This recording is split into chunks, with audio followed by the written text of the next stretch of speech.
Olá pessoal, continuando aí nosso estudo sobre o referencial de governança, de avaliação de governança de políticas públicas do TCU como instrumento para a gente desenhar a visão geral do objeto e também a gente conseguir visualizar riscos, né, que a gente vai poder evidenciar e colocar ali dentro da matriz de riscos, vamos continuar com o monitoramento e avaliação.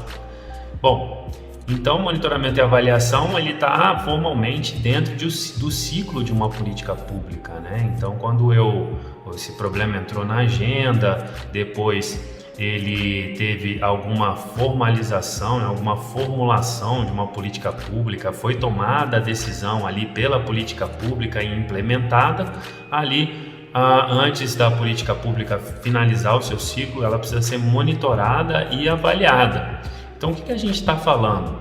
A gente está falando daquele escaneamento geral da política pública para perceber se ela está sendo implementada conforme ela foi formulada, né? Então, a gente está comparando ali a etapa de formulação com a etapa de implementação e os ajustes que vieram depois.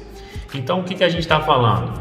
Será que as metas que foram estabelecidas pela política pública estão sendo cumpridas? Será que elas estão sendo cumpridas com as formalidades e com conformidade legal? Será que a relação de custo-benefício ali no cumprimento desses objetivos, será que ela está boa? Será que o resultado econômico dessa política pública ele é bom?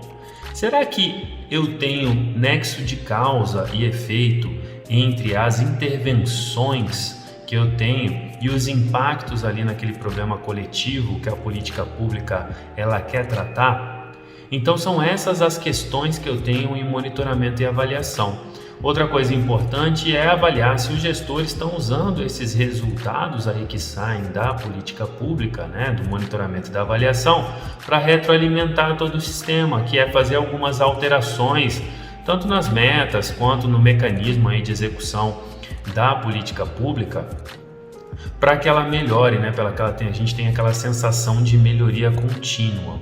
Bom, faz parte também, e aí vocês vão ver no referencial ali do TCU, que ele fala um pouquinho sobre gestão de riscos, né, e controles dentro da política pública.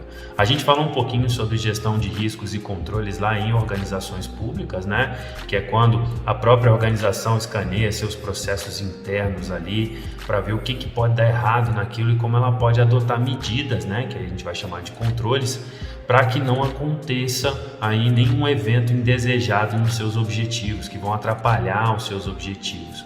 Bom, na política pública é do mesmo jeito.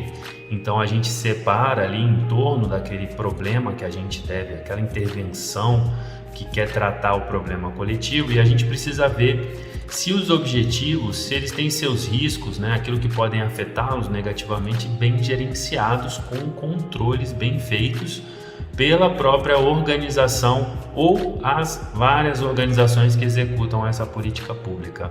E por último, o accountability, que a gente falou um pouquinho também lá no governança de instituições, mas a gente trabalhar também sob a perspectiva da política pública, um pouco acima aí da própria organização, que é a maneira de prestar contas, a maneira de ser transparente, a maneira de disponibilizar informações sobre o programa, tanto para as partes interessadas, quanto para os órgãos de controle, quanto também para os seus próprios beneficiários, né? Para que essas partes interessadas tenham aí algum grau de segurança de que as coisas estão indo bem.